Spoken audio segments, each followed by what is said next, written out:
The Pagan Invasion is an explosive new 13-part video series providing a thorough behind-the-scenes examination of today's New Age movement and neo-pagan revival.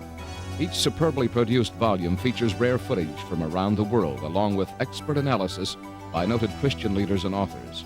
For more information, contact your local Christian bookstore or call 1-800-828-2290.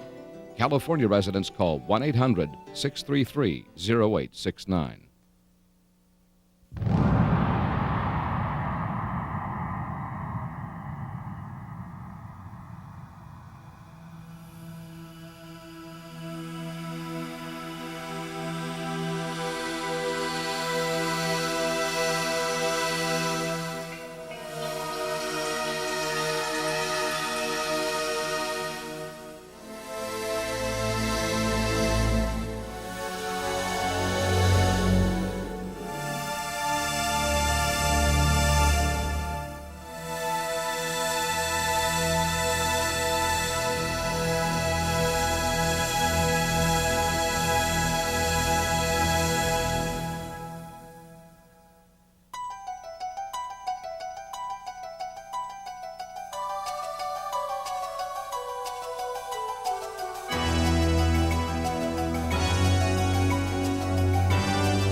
Hello, I'm Chuck Smith.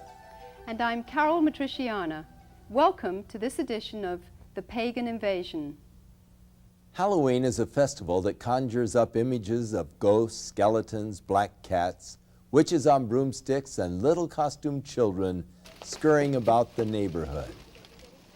Trick or treat! Oh my goodness! Hi there. And who are you? Vampire. Dracula's wife. While there are some people who may be concerned about the origins of Halloween and its focus on blood, death, horror, and the occult, to millions of youngsters across the nation, it has been adopted as a time to pursue scary fun. It is an opportunity to dress up in ghoulish or fanciful costumes, to engage in the fantasy of being a witch or a vampire, ghost, or devil. Eager trick-or-treaters solicit candy door to door or bob for apples at Halloween parties. Others brave haunted houses and horror movie marathons. while the more daring visit cemeteries at midnight, play with Ouija boards, and hold seances in an effort to contact spirits of the dead. One of the biggest promoters of Halloween is the public school system. School-sponsored Halloween-themed activities often include dances, costume contests, carnivals, and arts and crafts projects. Education officials admit that more effort is usually put into the celebration of Halloween than any other holiday, including Christmas and Easter. Is the stimulation of a child's sense of fun and fear all there is to Halloween, or is there more? For many entrepreneurs, Halloween is big business, a major promotional event used to bring in billions of dollars worth of revenue.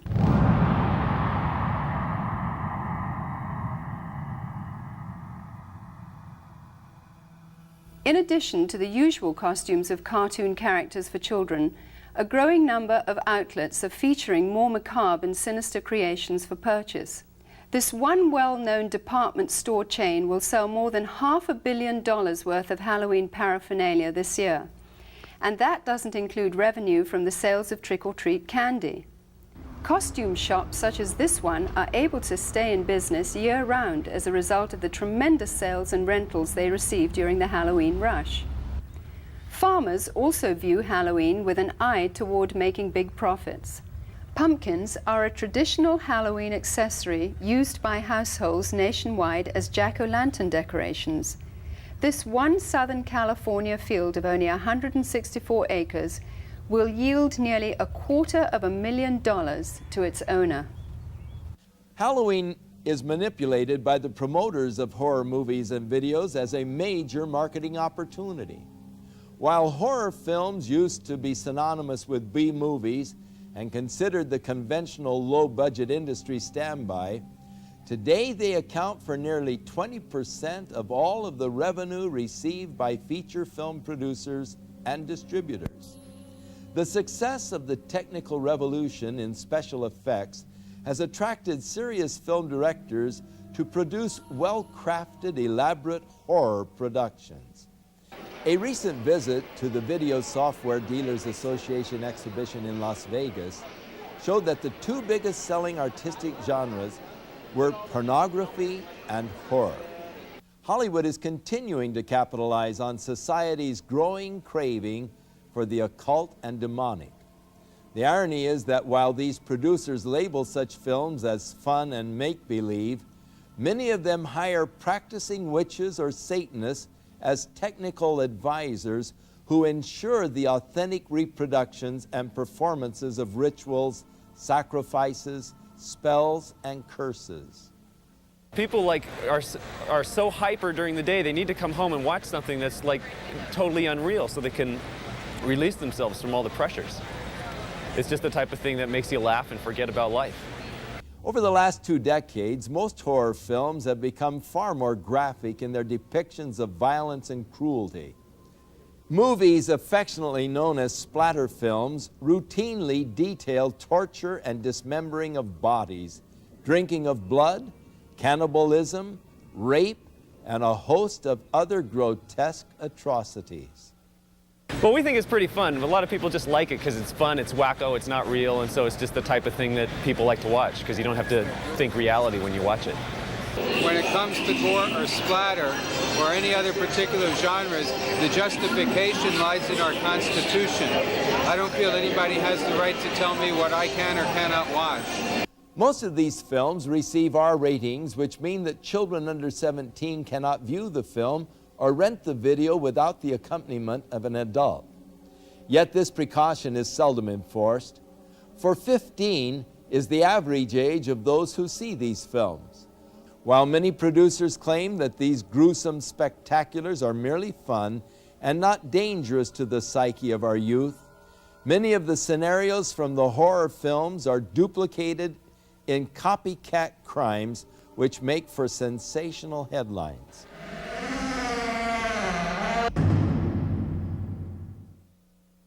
Glenn Hobbs was initiated into a satanic coven as a child by his grandfather and continued participating for many years. I recently asked Glenn about his involvement and the importance of Halloween to the occultist. Well, my involvement in satanic worship was, I was involved in it as a child. Of course, I was a generational Satanist, what they call a generational Satanist, and what that means is that my family was involved in it and their family before them. Now, my earliest rememberings of Halloween and some of the things that were involved was, it was a very dark time for me as a child. It was something that I didn't enjoy. Glenn, could you tell us about your involvement in any rituals at Halloween as a child? There was another little girl that was involved in the occult with me, and her name was Becky. Now, Becky was a different type of child. She was blessed to be a sacrifice. I was being blessed to be a high priest, where she was being blessed and born into the coven there to be a sacrifice. Now, we were in a ritual where we were married together. It was a marriage to the beast, and me and the little girl were married together, and there was a lot of sexual abuse that took place, and a lot of blood that was spilt over us, joining us together. When do Halloween rituals actually begin, and what is the ultimate purpose of Halloween? Well, the ritual that I remember the most clearly began about the end of September. Me and the little girl, the one I mentioned named Becky, the abuse was very concentrated at that time. We were taken into several rooms where our clothing was removed. We spent the next couple of weeks in a kind of a shack where a lot of rituals went on, where a lot of animals were killed. They summoned Lucifer and his spirit to come and possess me, and so that I would be blessed to take over the position of the high priest at a certain point in time. Now, Halloween night, they had again put me and the little girl in the back of this van, and we again drove off, which seemed like for a long time. We were drugged once again, and we finally came to this stop. They took the little girl out and they left me in the van. I could hear a lot of commotion that was going on outside. People that were screaming and yelling, and this low murmuring and a moaning noise that was going on, like some kind of a low chanting noise that was going on. So I knew in my mind there was some type of a ritual going on, because I'd heard that many times before. You know, it was real common to see people fall on the ground and convulse and go into convulsions during rituals and stuff with the demonic presence that were around. And finally, a woman came to the back of the van and she said, "It's time to go." And she brought me out of the van, and I could see that there was just a lot of people around. Some were dressed in dark brownish kind of robes with hoods over them. They took me up and they led me up to this stone altar. And I remember I saw the little girl, and she was on the altar. Now, at first, you know, I just wondered what was going on, because you never knew. I mean, they used the altar for a lot of different things. They could have just been sacrificing an animal over, could have been a sexual abuse from the high priest on to her. You know, it was a hard thing to know for sure. Well, they ushered me up to the altar, and I could see that they had bound her feet. They had her feet spread apart, her legs, and they had bound them to the ends of the altar, and they had taken her arms, which were laying out this way, and roped them to the altar, which had little kind of like hooks, which they could bind the ropes around. And she was really white. I remember seeing her, and she was just real pale and real white. And I noticed that they had slit the bottoms of her feet and her wrists, and they were taking the blood that was running out of those areas and putting them into chalices and passing those cups around to different people who were partaking of her blood. Then the high priest, he took the athami, or the ritual knife, and he picked it up and he put my hand on it, and then he forced it into her chest. So when I think back on Halloween, you know, over that period of time that happened, you know, that was the climax event, Halloween night, where they killed that innocent little girl. And this is something that's happening every Halloween. That's not just an isolated event. I mean, there are children all over the world who are losing their lives during Halloween night, and yet we, as a society, we go out and celebrate it, and we go door to door and we ask for candy, and it's a big celebration to us. And I think it's quite ironic how one group of people are thinking it's fun and another group of people are taking human life, and yet they don't, you know, there seems to be this wall and nobody wants to face the facts of what's really going on. Today, reports from all over the world show a growing concern over the mushrooming attraction towards the occult. Heinous crimes connected with the occult, according to police, are reaching epidemic proportions. Halloween is the time when community service organizations warn that children and animals are most likely to be abducted. To truly understand the significance of Halloween and its role in this mayhem, we must go back to its historic roots.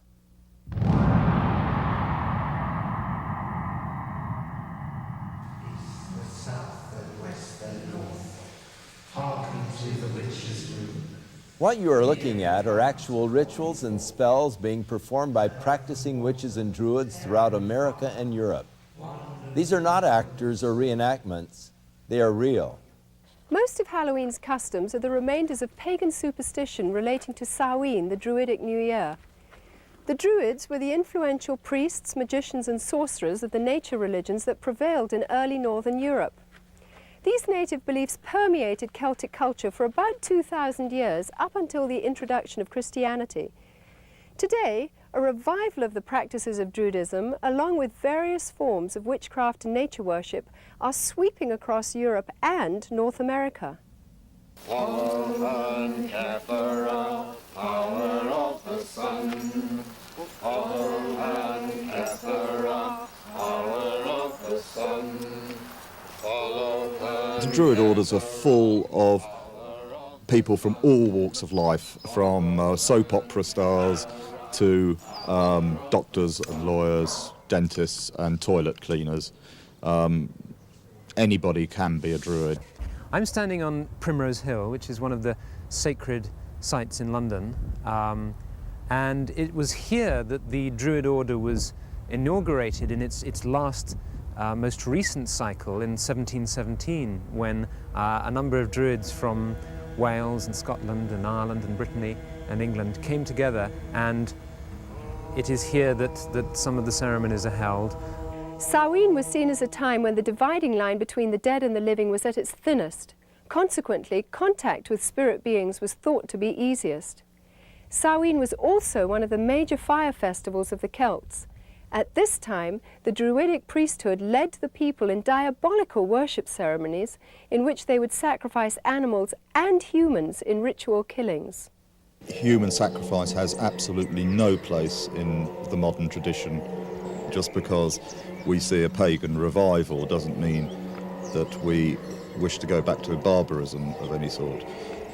So it's a bit of a red herring. It's not something we like to talk about. The name for Druids is believed to come from the Greek word drus, meaning oak. Druids usually select groves of oaks for their ceremonies and use the leaves in their sacred rites. The work of the Druids consists in reuniting us with the world of nature externally and internally with that stream of ancient wisdom and knowledge. Sharing the Druidic tradition of nature worship is witchcraft. The title witch is from the Saxon word Wicca, meaning the one who practices sorcery. The Oxford Dictionary states that a Wiccan is one who is twisted, bent or warped. Despite attempts from modern Wiccans to sanitize the original intention of witchcraft, its practice cannot be divorced from demonology. O guardians of the watchtower of the east, I, Ishtar, high priestess and witch, do summon and stir thee. I command thy presence at this our meeting, to guard over our circle and to witness our rights.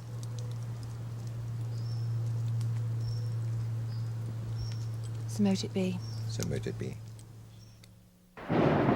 My mother was a witch, and my grandmother was a witch, and I have been a witch for as long as I can remember. Since I have been practicing the craft, there has been a great revival. I believe there's about 1 million people in England alone that practice witchcraft. The pagans are all over the place with their covens. If they're not calling themselves witches alone, they are paganistic in their ways. There are probably now as many people practicing witchcraft in Britain as there are committed Christians. I regard myself as a natural witch. I was regarding myself as a witch since early childhood. I was brought up in a very isolated part of the country, on the Welsh border, which has a long tradition of magic and Welsh sorcerers. It's almost as if there's a kind of grassroots feeling back towards paganism. We live in a kind of post-Christian era almost, and that people are moving towards a kind of neo-paganism, I suppose. We learn as practicing witches to tap into forces of nature and to actually, if you like, send out a spell or an incantation or an invocation in a very powerful way. It's in many ways to bring you back to nature, to bring oneself back to nature, and to learn how we fit in with the natural scheme of the universe and the natural scheme of the earth, and understanding what we need to do to heal the planet. Because worship of nature is so central to their theology, large numbers of practicing druids and witches are dedicated to today's ecology movement. We have a number of initiatives which include planting groves of sacred trees and a campaign for individual ecological responsibility, which is concerned with showing how each of us can become ecologically responsible. I think the time is coming now where we have to take the responsibility by the throat and actually get out there and say, there are answers here. I'm not prepared as a pagan, as a priest, and as a practicing witch to sit back and see my planet, my mother, raped any longer. Goats, O answer unto me. Halloween is often confused as a Christian holiday because of its association with Christian All Saints' Day or the Eve of St. Hallows, All Souls' Day. In fact, the original Christian dedication used to be celebrated in May and was intended to honour those Christians who died for their faith. But by the 9th century, the influential Roman Catholic Church changed the holiday to November, and the Protestant Church soon followed. Today, a thin Christian veil attempts to disguise an ancient pagan festival of the dead, which has become not only a secular observance, but notorious as the most favoured holy day of witches, sorcerers and devil worshippers. I can't really say when I became interested in Wicca, because it's always been part of me, part of my roots. I love Halloween. I think I'm a very autumn person. We dress up the house with cobwebs and so on, and we cast a circle, and we have a smoky cauldron, and we all scry, which means do clairvoyance, into the smoke which comes out of the cauldron. And we open the gates of the underworld, and if any spirits want to come forward and speak, we listen to them. My first initiation, when I became first degree, was on Halloween, and I felt very, very much in tune with the god. The ancient Druids worshipped Baal, one of the most powerful of all the demon kings. In the list of Enochian demons, Baal is said to be a king which is of the power of the East. Eastern religions emphasize that spiritual power comes from meditation. The common denominator between Druids, witches and Satanists is the practice of meditation for the purpose of making contact with the spirits of the dead or disembodied souls. You do a lot of meditation with the arts, and you get onto this higher plane. It becomes less physical and more mental.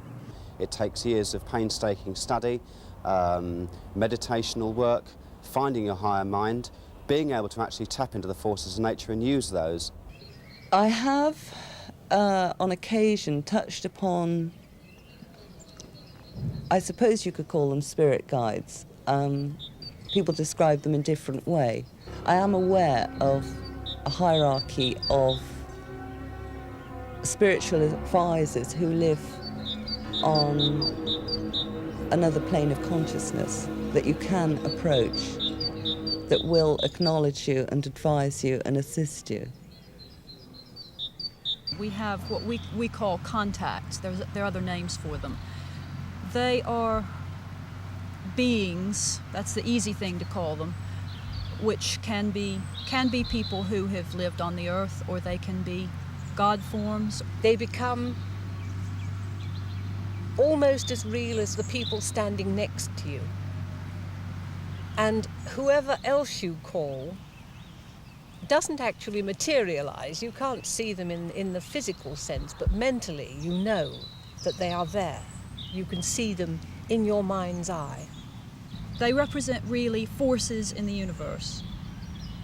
Forces that are like gravity or wind, but they're forces that have to do with our internal makeup and make our minds work in the way that they work. Margaret Adler, practicing witch and author of Drawing Down the Moon, warns that the trance state, with its roots in ancient shamanism and paganism, is not to be entered into lightly or when alone. For the spirit to be contacted actually enters the witch's body, using it to deliver a verbal message. There is a possibility, if you don't cast a circle, the forces that could come into the room could take over in a form of possession. We had one example here, where one young woman, a nurse, was possessed by, I don't know what it was, but a horrible voice came through her and she passed out. While occult procedures in their rituals may vary in intensity, the fact is that witches, as well as Satanists, commemorate Halloween night with the same fervent dedication to invoke spirits for personal power. Queen of heaven, queen of hell, horned hunter of the night, lend your power unto our spell, and work our will by magic right.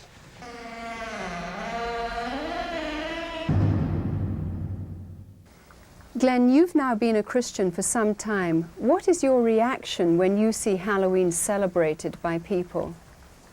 Whenever Halloween time starts coming around, about the 1st of October, you go into the stores, you see the costumes, you see the mother with her little girl putting the witch's hat on her, and the little boy getting excited about getting the devil mask, and you see the candy, you see the Halloween pumpkins, you see people decorating their houses with skeletons and all these symbols of death.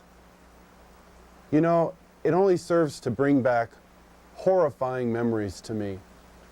Memories of death, memories of children being so abused, so ripped of everything, their character, all in the name of Satan. If a person could really stop the next time they go into that store and realize that there are children who are going to lose their life because people are taking this a step further. There are people out there who don't just celebrate Halloween with trick-or-treat candy. This is a religious holiday to them. This is something that is holy and sacred, and they are taking innocent human life. I can't say, go ahead and have Halloween fun. It doesn't matter if you're participating in Halloween, even if you're not a Satanist, you know, if it's just for fun. No, because these Satanists are using this as a smokescreen. Glenn, you said that Halloween is a religion of Satan. What do you think when you see churches and Christians celebrating Halloween? It makes me sick that the Church of Jesus Christ would take on this horrible demonic thing that is happening in our world. Christians should be the ones who are standing up against this. Christians should be the ones who are saying these terrible things are happening and we want to stand against this. Churches should not be having these Halloween parties at all. They should be coming together as brothers and sisters in Christ, binding together and coming against these dark forces, praying for these children that God will spare their lives, that somehow God will intervene and save these children. Whether the public chooses to believe in the frightening growth of Satanism or not, the fact is that a highly organized network of Satanists are operating in America and Europe today. They seem to be respectable members of society and are integrated into all professions and walks of life. We go now to a special report from noted author Hal Lindsey, who is on location at a site known to be used for satanic rituals.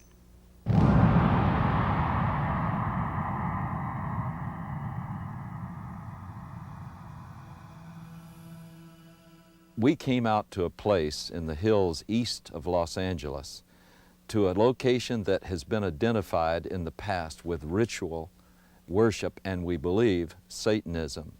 Frequently, this site has been discovered with candles that had been used in ritual, and you can look at some of the artifacts we found here today, upside-down crosses that were put around, bones that are scattered around here, and various satanic symbols, but also something disturbing in the light of what we'll be talking about in the future, and that is the diaper of a very, very small baby. You know, I believe that this country is experiencing a pagan invasion, including a new upsurge of practice of witchcraft, the New Age, and as we will talk about today, outright Satanism.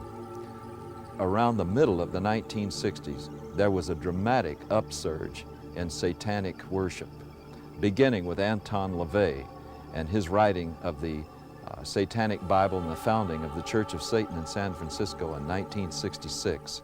I watched as this accelerated, not just in the West Coast, but around the country. When Charles Manson and his gang in 1969 committed the horrible, brutal crime at Sharon Tate's home, this was done in connection with all of the paraphernalia of Satan worship. This started a whole avalanche of satanic crimes. We've seen serial murders. We have watched as one after another has been brought to light. Many murders where satanic symbols have been discovered, the pentagram, 666, and all sorts of things of this nature were done. But more distressing, we have found all over the country reports that there are animals that have been mutilated in a very skillful and specific style that shows that they were ritually offered as sacrifices. There are now confirmed cases where there have been girls that have been used as breeders and their infant children have been sacrificed to Satan. Halloween seems to be the high holy day for the Satanist and the occultist. Halloween is the time when all across the country, in secret little places, in the dark, there will be little babies sacrificed to Satan. You don't believe it? I know it's hard to believe myself, but there has been such an acceleration of worship of Satan that we believe that these sorts of things are happening, and we have evidence that they are. Satanism exists in this country as it exists elsewhere. It is appallingly evil. It is about murder. It is about child abuse. It's about sexual abuse. It is no joke and must be taken seriously and must be dealt with. If they can ritually abuse children, if they can in any way sexually abuse children, anything to destroy a child's innocence or their trust or their wonder at the world, they will do it. The most tragic stories that I've ever heard are where a child has told people what's been happening, and the adults have said, "Don't be stupid, that doesn't happen in this country, you're making up stories, you're lying." The problem we're coming across is that the higher officials and these public organizations do not want to acknowledge that this is occurring. We need to lift that veil of misunderstanding and saying, hey, this is a crime to be dealt with. It's the crime of the 90s. It's not going away. Satanists want to recruit. We know that it's been going on for many years. This is not new, but their arrogance and their outwardness about the way they recruit is becoming unbelievable. Sometimes they'll simply suck them in through the local high schools, sex and drug parties. We have an epidemic of young people participating in some strata of Satanism. Now, that doesn't mean that they're all out sacrificing human beings, but they may very well be doing the rituals that involve mutilation of animals. One fire department individual told me all of the woods around our area have these types of rituals going on. It is believed that if you kill an animal, that exerts a tremendous amount of energy that the people there can sort of vampirize on, and so animals would be slain. And this is especially true on the high holidays like Beltane and Samhain, Halloween and May Eve. There's something about sacrifice. If you do it once, you want to do it all the time. Once you've actually passed the barrier of sacrificing an animal, you get this sort of bloodlust where you really want to do it. And I really wanted to do it.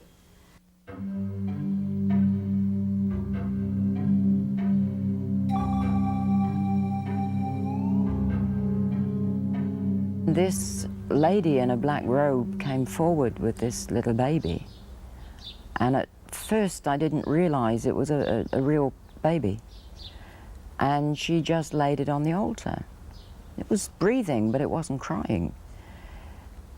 And then the high priest just took the athame, or the ceremonial dagger, and just cut the baby's throat and caught the blood in a chalice.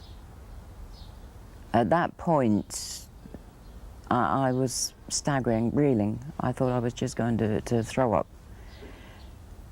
I just couldn't believe it. But by then, I was so scared that I just stood there. And then when I was led forward, I thought, this is it. It's your turn. They're going to kill you. And I was lifted up onto the altar. Now, I at that time was still in white. It was part of a sacrifice known as the sacrifice of the White Virgin. And the same blood that had come from the baby was daubed all over my body. Then the high priest raped me. And I think at that moment, I was just, the fact I was still alive went through my mind. I thought, you're still alive. I then had to sign in blood a parchment stating that I would never, ever reveal what had happened in a coven. If I did, I would die. Are human beings being sacrificed? Yes, they are. There's a lot of things that I would look for to make a determination on a ritualistic crime. It could be marks that are found at the scene. It may be things like a pentagram. It may be an upside-down cross. It could be, again, the number 666. It could be a loss of blood in the body, certain parts removed in a certain manner. They're victims. Some are targeted for specific reasons. One, because they wouldn't join. Two, because they did join and they want to drop out. Some of their victims are themselves. They voluntarily do it. In many satanic groups, a mother will be asked to sacrifice her own child to Satan, and she may even, in fact, be ritually impregnated to do that. She may even specifically have been impregnated, and then when the child is born, they never register the child as being born, and they kill it in a very horrible way, and sometimes the mother herself is actually asked to do it. Some of you may not even believe what you've just seen. You may believe that this is just something that's aberrational and that it just doesn't reach the mainstream of America. But just think about some of the headlines we've had recently. The case in Matamoros, where a group in Mexico were practicing human sacrifice, where they kidnapped and actually sacrificed several innocent young people. And think about the Night Stalker case here in Los Angeles, with Ramirez brazenly flashing the satanic symbol and saying, "Hail Satan," and holding up his palm with a pentagram in it. And yet Ramirez was convicted of some of the most brutal crimes that we've ever seen in this civilized society. One case where he caused the woman to say, "Hail Satan," while he was raping and sodomizing her alongside of her husband, whom he had already murdered. These are things that were done as a result, I believe, of getting involved in Satanism. The real Satanists, the hardcore Satanists, are involved in criminal activity, and for that reason they are going to try and look as normal as possible, the better to be able to deceive you. They're doctors, they're lawyers, they're teachers, they're oftentimes people who are in positions of great influence over small children.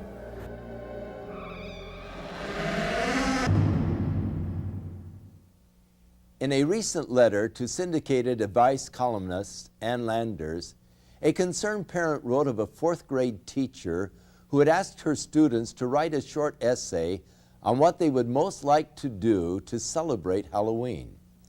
80% of her 9-year-olds expressed the wish to kill somebody. It is easy to see how Halloween's ambiance can promote an unhealthy desire for violence. All of today's seemingly innocent Halloween customs and symbols have their origins in the ancient Celtic Day of the Dead.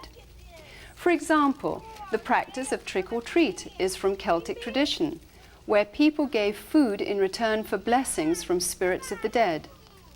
Failure to supply treats would result in demonic retaliation. Jack-o'-lanterns grew out of the Celtic tradition of carving the faces of demonic spirits on turnips and later on pumpkins.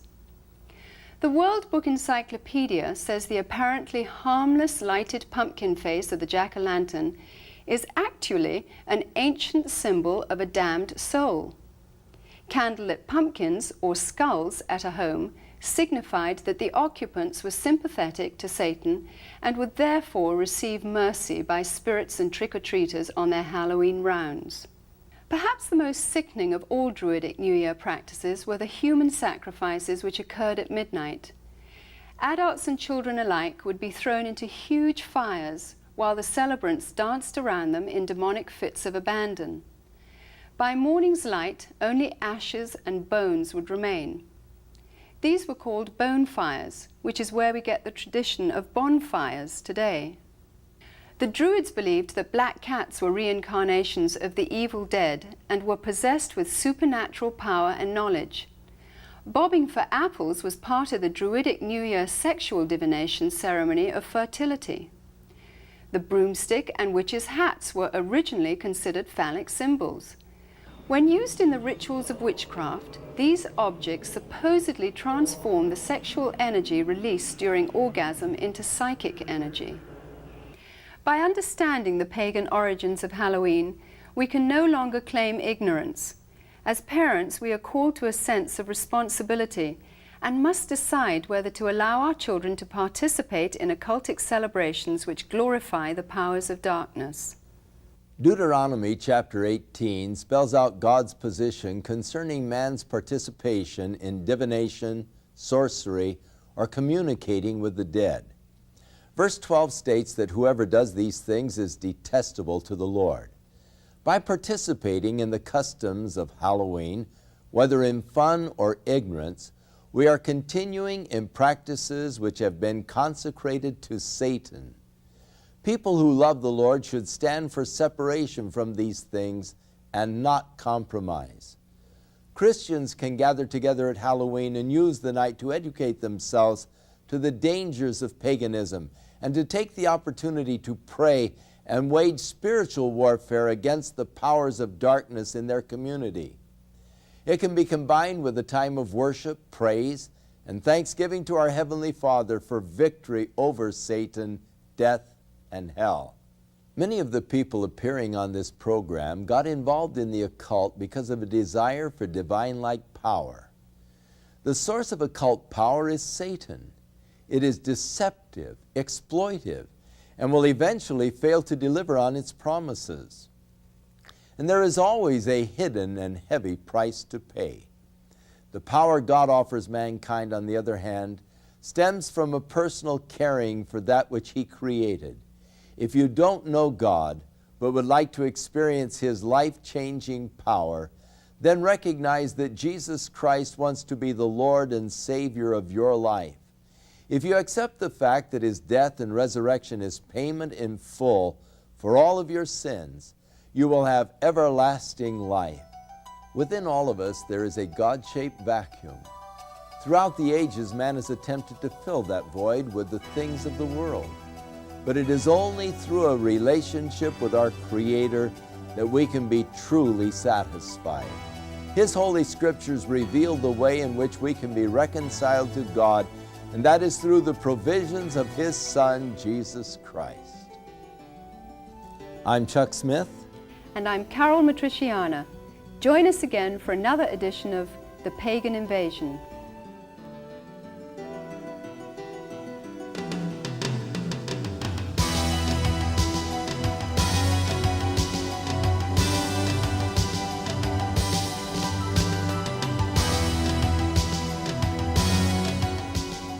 The Pagan Invasion is an explosive new 13-part video series providing a thorough behind-the-scenes examination of today's New Age movement and neo-pagan revival.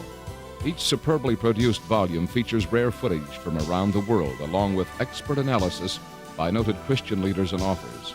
For more information, contact your local Christian bookstore or call 1-800-828-2290. California residents call 1-800-633-0869.